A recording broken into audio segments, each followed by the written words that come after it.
This Easter weekend, Donald Trump sent a warm message to everyone. Warm as in the warmth you will feel when an all-out nuclear war is vaporizing your flesh and the buildings around you. That is, Donald Trump issues a chilling Easter message, warning of all-out nuclear war. Trump has delivered a chilling Eastern message. They just keep, I love how the subheader is the same as the header. That's basically it.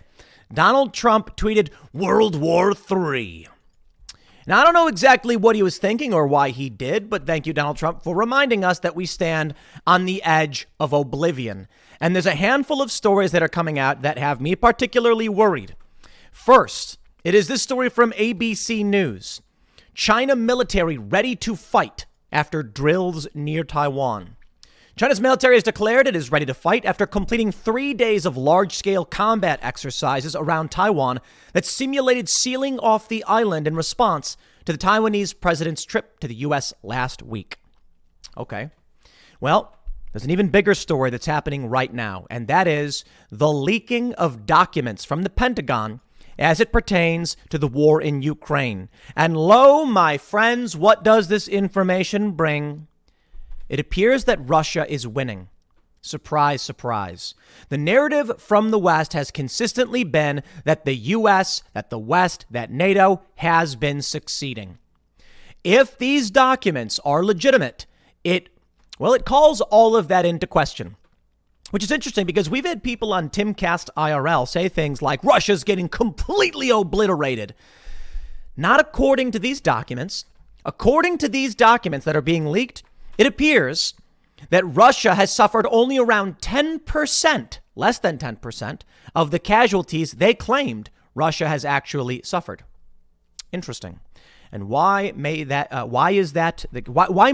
be the case? First, the obvious. The documents may have been doctored. It seems like a silly argument to make. They're saying the documents appear to be real, and if they do, then it seems like, but they're maybe altered. That's sort of a, look, we can't deny these documents, but we can call them into question. I think there is a more obvious reality here. The documents are legitimate, and they show that Russia ain't doing that bad. So, it may be, fair point, that the documents are actually altered. But if it turns out that these are correct, we've got two big stories which are very worrying, which leads me to say, yeah, Donald Trump is probably very, very correct in his simple statement, World War III.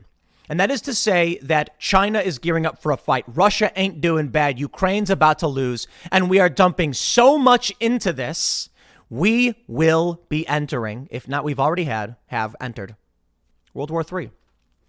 The idea they want to convey to you is that we are winning. Russia's being crushed. They've failed. Their tanks are being flattened. Their troops are being killed. They're desperately conscripting people. We won. Why? They want you in the war. They want you committed to their war. If the reality was, and they came out and said, our efforts are fruitless, we're wasting money, Russia is winning, and this fight could potentially lead us to all-out war, people would say, we don't want it. We don't want it. It's not worth it. And for what? The petrodollar? Perhaps. Sure does make life very, very comfortable for a lot of people in this country. But who? Urban liberal types? If I were to tell you that tomorrow we'd be ending the war in Ukraine, and that meant the petrodollar is done, and you're going to have to go out, chop some wood yourself, start doing some hard work because it's going to get bad. The economy is going to tank worse than you realize. You know what would happen? Big city investor, wealthy industrialist would be like, oh no, heavens help me. And working class and rural living folk would be like, okay. It's the urban liberal types who are freaking out about this. Why should I be dragged into your war to save your gluttony in New York City? Look, man, I'm not saying it'll be easy. I'm not saying it'll be the greatest experience of my life. I love luxury. I like being able to chill out, grab some Parmesan cheese crisps and have some hummus. That's what I was just doing, by the way. That's why I bring it up. It's great. Go to the store. There's a big old thing of coffee right there. But we don't manufacture enough. And so it's entirely possible that when the petrodollar falls, your life will get bad. So choose wisely. International war and conflict, foreign interventionism, whatever you want to call it, or doing the hard work to survive on your own. I'm willing. if it means ending this garbage. Take a look at this from the Daily Mail. Leaked Pentagon papers predict Ukrainian air defenses will be exhausted by May 23, leaving Putin free to send in fighter jets as it's feared latest $2 billion U.S. aid won't be enough to save Zelensky's army. Uh-oh. Well, here's the story from the New York Times, which I think y'all need to hear. Ukraine war plan leak prompts Pentagon investigation. Classified documents detailing secret American and NATO plans have appeared on Twitter and Telegram. Heavens me. The leaked documents do not provide specific battle plans, but they offer a snapshot of time. The American and Ukrainian view as of March 1st of what Ukrainian troops might need for the campaign. The Pentagon is investigating who may have been behind the leak of the documents, which appeared on Twitter and on Telegram, a platform with more than 500 million users that is widely available in Russia. Military analysts said the documents appear to have been modified in certain parts from their original format, overstating American estimates of Ukrainian war dead and underestimating estimates of Russian troops killed. Well, hold on there a minute, my friend.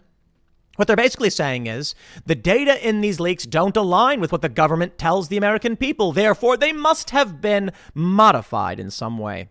Or, I don't know, it's the truth? Who are you going to trust?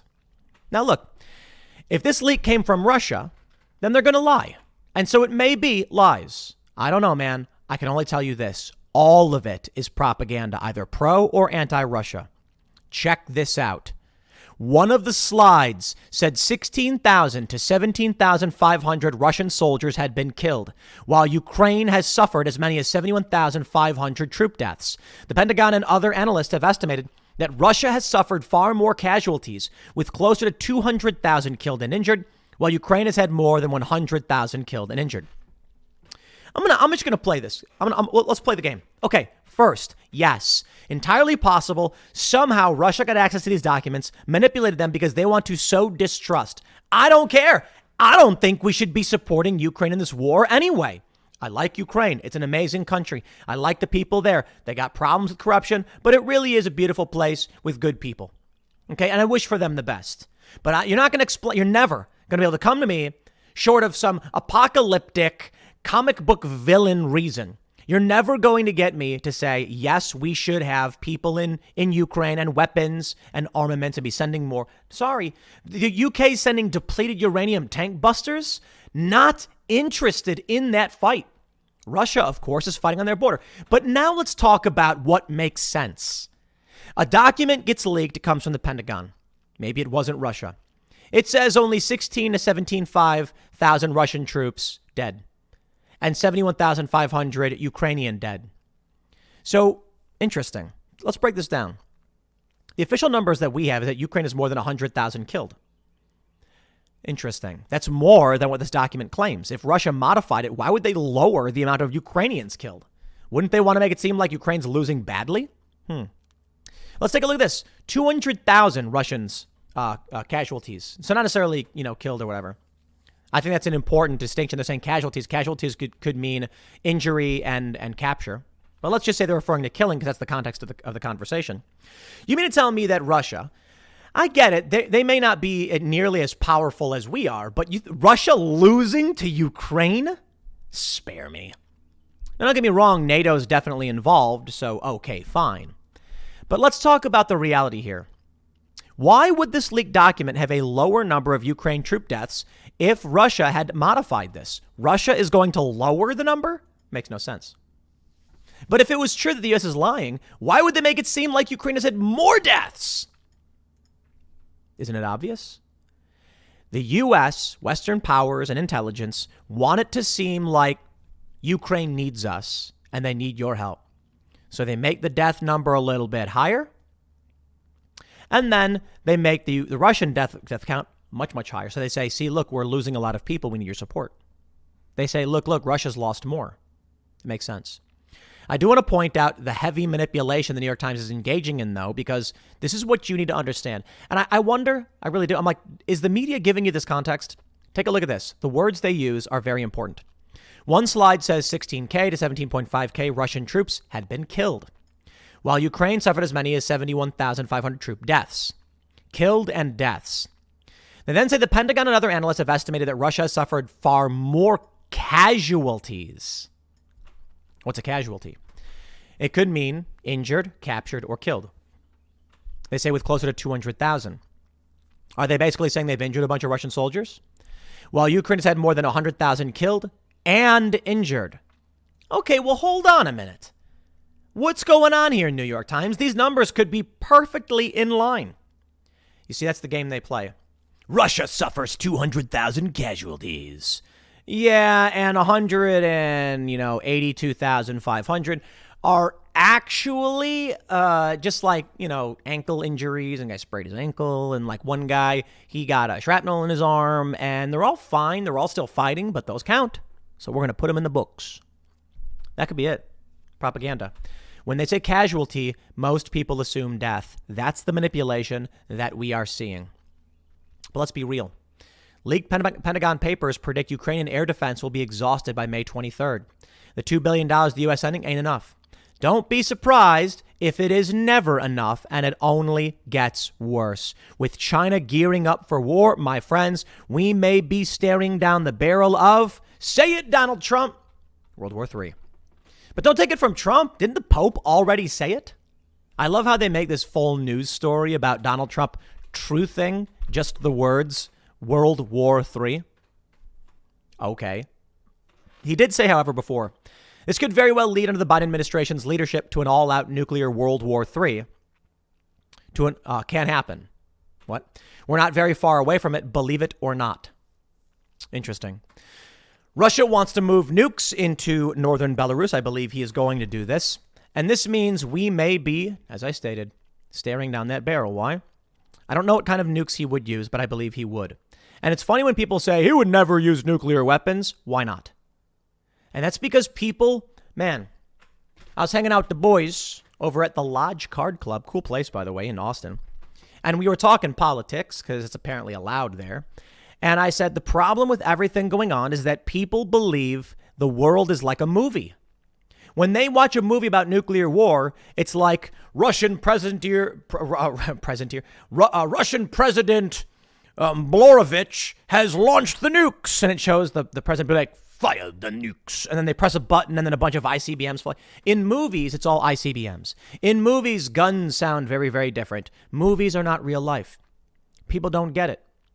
I'm in the airport flying out to Austin, and I see all these people just going about their business like nothing's happening.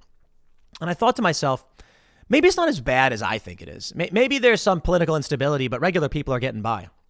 And then I'm just reminded of my time in Ukraine and my time in Egypt, and I'm witnessing this stuff break down. It's the exact same. And that's the bias.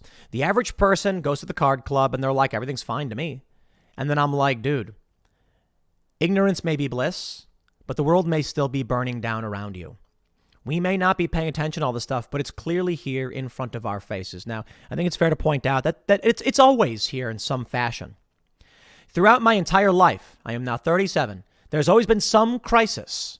I mean, the Afghanistan war, the Iraq war, some major crisis, 9/11. But they weren't an existential crisis for us for the most part, like we are facing now on every front. The petrodollar collapse, the BRICS nations, the Chinese yuan, Chinese, Belt and Road Initiative, Russia, war, Ukraine, not to mention the conflict here in the United States. And all I hear from everyone is, I have never seen it this bad. And I say, okay, maybe they're right. These people all older than me have never seen it this bad. And that may be the case.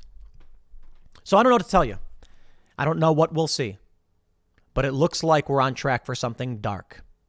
That being said, the night is always darkest before the dawn. So I think we're going to make it. I think we'll be fine. Humans will survive. I'll leave it there. Next segment's coming up at 6 p.m. on this channel. Thanks for hanging out, and I will see you all then.